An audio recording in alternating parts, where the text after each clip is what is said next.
podcast kita pada kali ini. Pada kesempatan kali ini kita akan membahas mengenai munculnya perdagangan bebas di Asia. Saya Nurdia Mafira, di sini saya tidak sendiri.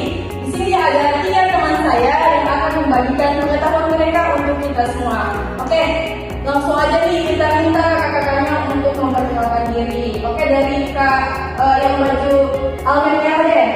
Oke, teman-teman semua, perkenalkan saya Rifki Tanahu dari Universitas Negeri Gorontalo dari Kota Gorontalo. Halo Kak Rifki. Lanjut. Halo semuanya, perkenalkan nama saya Bella Rahman dari Universitas Sulawesi Tenggara, Kota Kendari. Halo Kak Adil.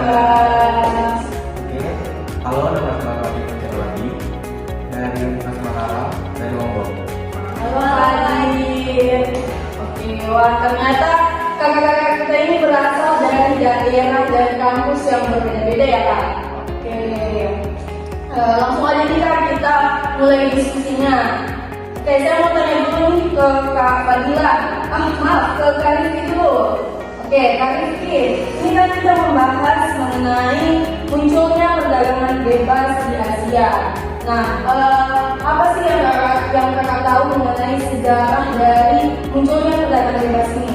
Oke, jadi munculnya perdagangan bebas di Asia itu dapat kita bersama terjadi pada abad ke-19, di mana pada saat itu kekuatan Eropa membuka pasar asing untuk perdagangan global.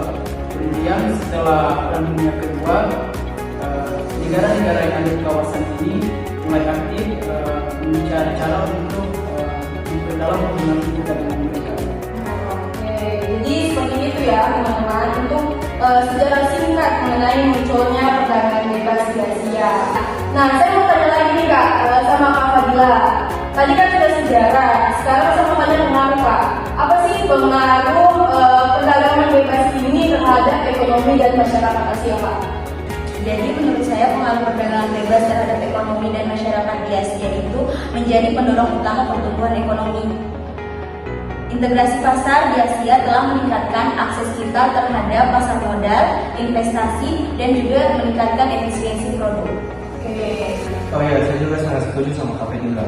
Kita juga perlu memperhatikan bahwa perdagangan bebas di Asia ini tidak terwujud begitu saja.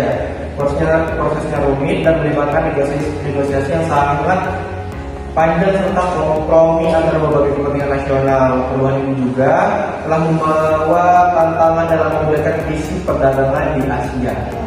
Oke, ini Kak, tadi kan sempat disinggung nih mengenai tantangan yang dihadapi kan. Saya mau tanya nih lagi, boleh dijelasin nih Kak, tantangan-tantangan itu ada apa saja? Oke, salah satu tantangan utamanya adalah ketidaksamaratan dalam kapasitas negara-negara untuk berpartisipasi dalam perdagangan bebas. Negara-negara dengan ekonomi yang lebih kecil atau kurang berkembang mungkin kesulitan menghadapi persaingan global yang semakin ketat saat ini. Selain itu, masalah ketegangan politik dan ketidakpastian ekonomi juga dapat mempengaruhi perdagangan bebas di Asia saat ini. Saya juga ingin menambahkan tentang penyimpangan perdagangan. Adanya praktik perdagangan yang tidak adil seperti subsidi ilegal, dumping, atau praktik proteksionisme bisa mengganggu keseimbangan dan mempengaruhi keadilan dalam kesehatan pasar. Wah, jadi itu tadi ya tantangan yang harus dihadapi pada masa itu ketika munculnya perdagangan bebas di Asia. Oke, tapi ini Kak, sebenarnya ada sih sisi-sisi positifnya nih Kak. Iya, jadi saya mau tanya dulu nih ke Kak Rifki lagi. Yang Kakak tahu sih Kak Rifki ini apa sih sisi-sisi positifnya dari munculnya perdagangan bebas ini Kak? Oke, jadi perdagangan bebas itu telah membawa dampak positif.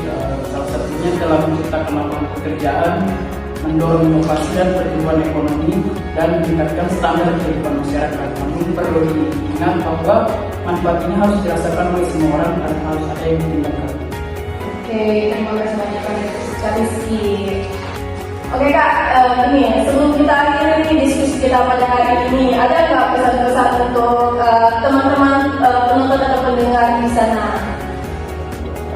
Oke, saya hanya ingin menekankan pentingnya memahami sejarah perdagangan bebas di Asia dan belajar untuk masa depan agar nanti perdagangan bebas ini semakin inklusif dan berkesinambungan.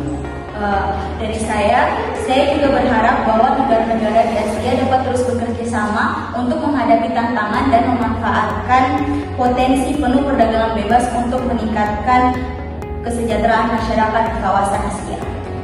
Untuk pesan dari saya itu, mari kita jaga agar perdagangan bebas di Asia ini berlangsung secara adil dan berkelanjutan, memperhatikan kepentingan semua pihak dan dampaknya terhadap lingkungan. Terima kasih kepada kakak-kakak semua yang telah memberikan wawasan dan pandangannya untuk kita semua yang sangat berharga. Diskusi ini memberikan pemahaman yang lebih mendalam tentang perdagangan bebas di Asia. Nah, selain itu juga kita bisa mengetahui tantangan serta manfaatnya. Dan kepada kalian yang telah menonton dan mendengarkan podcast ini, kami ucapkan terima kasih banyak dan